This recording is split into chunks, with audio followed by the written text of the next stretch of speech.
are looking at Edinburgh, whose stones enshrine a historic past. Yet though they love tradition, the Scots are a progressive race. In wartime, as capital of Scotland, Edinburgh's hospitality is extended to warriors from many countries. A large number of the men who come to Britain to fight for the United Nations spend some of their well-earned leave in the beautiful Scottish city. You will find men from all over the free world in any of Edinburgh's service clubs today.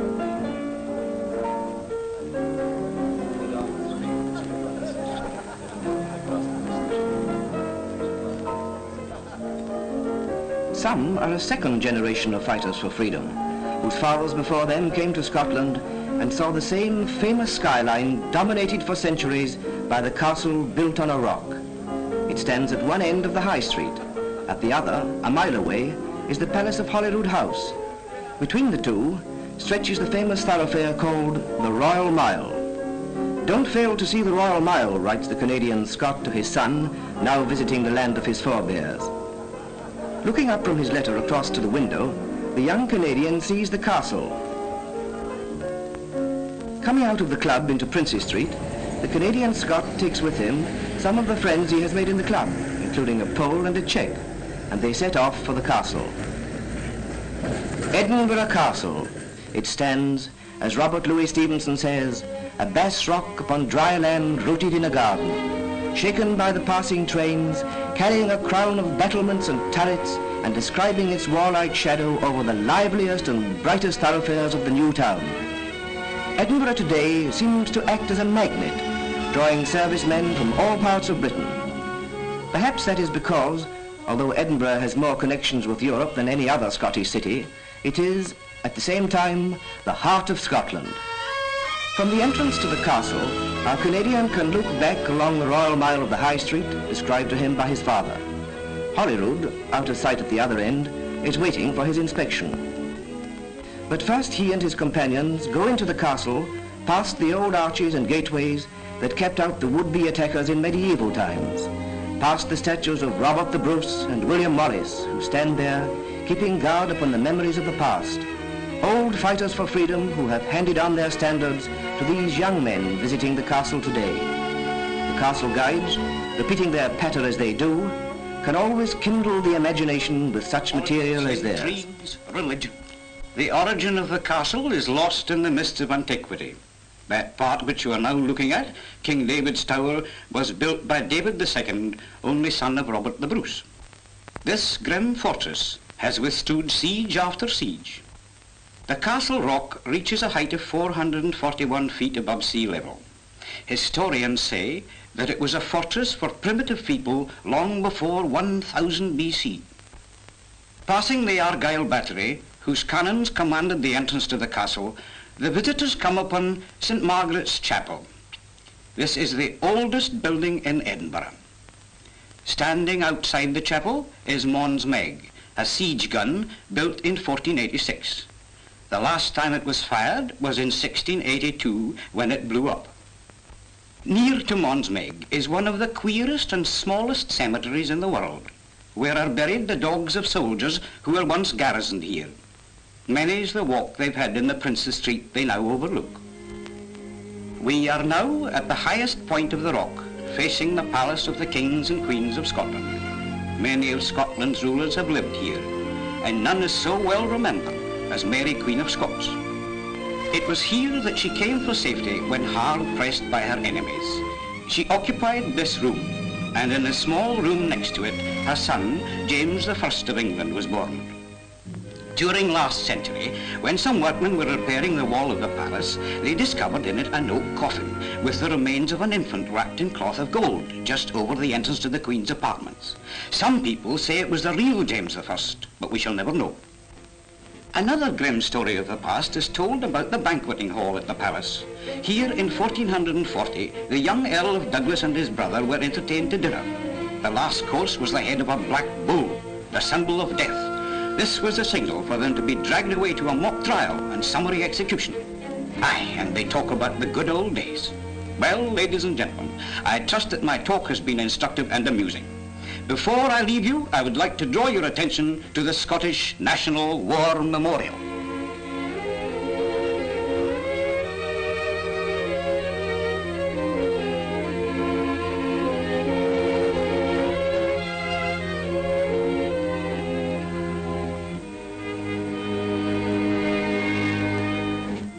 The Scottish National War Memorial has been visited by millions from all over the world. It has an especial significance for soldiers of the United Nations, particularly when many of them come from countries which partly owe their existence to Scotland's sacrifices in the First World War.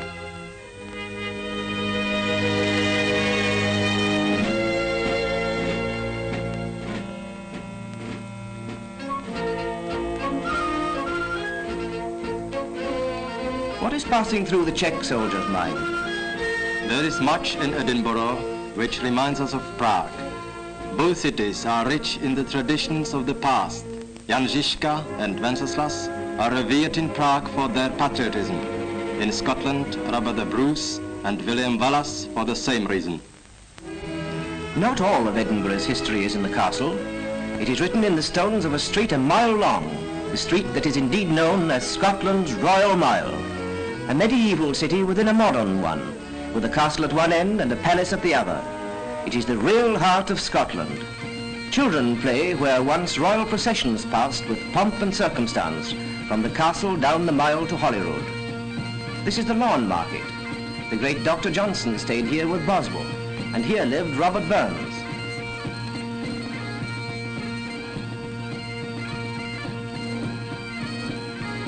Behind this building, through the archway, is one of the many closes just off the Royal Mile. Their architecture is characteristic. The buildings around them seem to loom like medieval skyscrapers.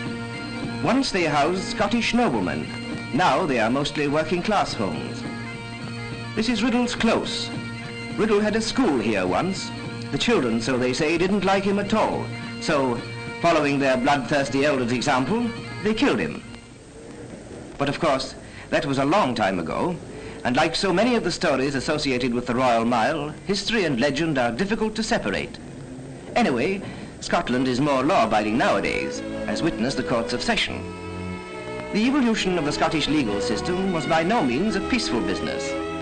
How different the tranquility of Scottish life today compared with the past, when every Edinburgh tradesman had to carry arms, and at a moment's notice could be called upon to leave his shop to help quell civil disturbances or repel an invader from the city walls. You will find plenty of evidence of that on the library shelves within this building.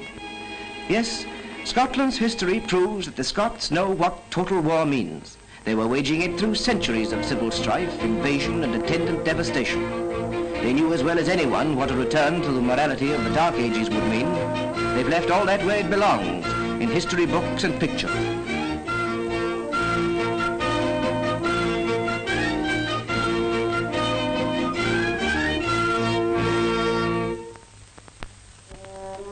From the courts of law to the courts of God is not a far cry in Edinburgh, and St. Giles Cathedral surely stands for the new morality which Scotland has achieved and means to keep.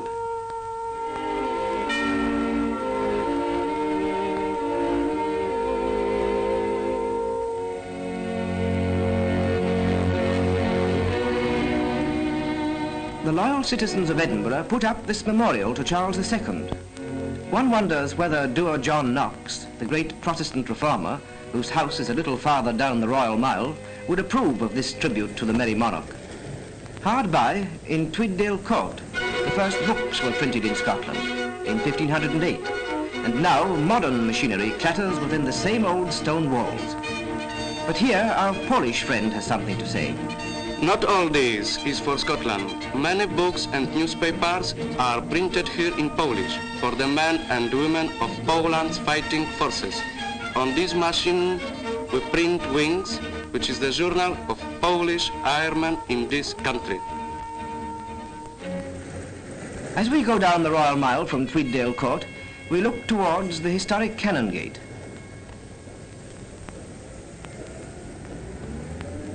This is the Tolbooth, where wrongdoers were once imprisoned and the heads of traitors impaled. Close by lived Adam Smith, the great economist, author of The Wealth of Nations. He is buried in the graveyard of Old Canongate Church. When night falls on the Canongate, if you've a mind for such things, you will think of the famous, the infamous, and the unknown who rest here side by side in the Canongate graveyard.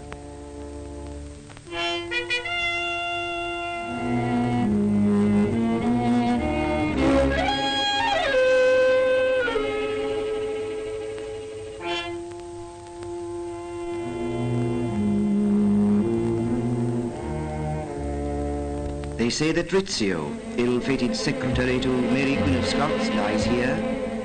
Does his spirit ever return to haunt the nearby palace of Holyrood? Does he ever revisit the audience chambers, where on the night of the 9th of March 1566 he was brutally done to death?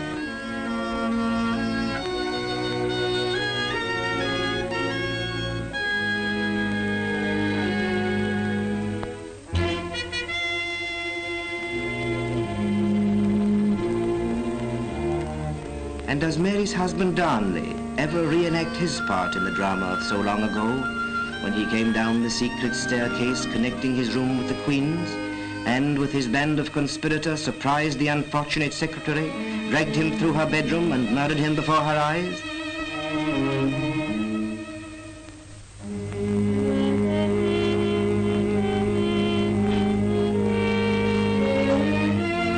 Not all of Hollywood's memories are of strife. Here, bonny Prince Charlie would enliven his brief stay at the palace with a ball for the ladies. Robert Louis Stevenson, who has described the castle so well, has apt words too for the palace. He writes, "In a house of many memories, great people of yore, kings and queens, buffoons and grave ambassadors, played their stately farce for centuries. Wars have been plotted, dancing has lasted deep into the night. Murder has been done in its chambers. Adjoining the palace is the old abbey, whose associations go back to crusading times. It is said that from Palestine, crusaders brought back and deposited here a piece of the true cross, or Holy Rood, and it is from this that we get the name Holyrood Palace. Majestic in decay, the abbey witnesses the birth of a new spirit in Scotland. Today, Scotland marches in the battle for freedom, not by herself, but with the United Nations, not for herself, but for all men throughout the world.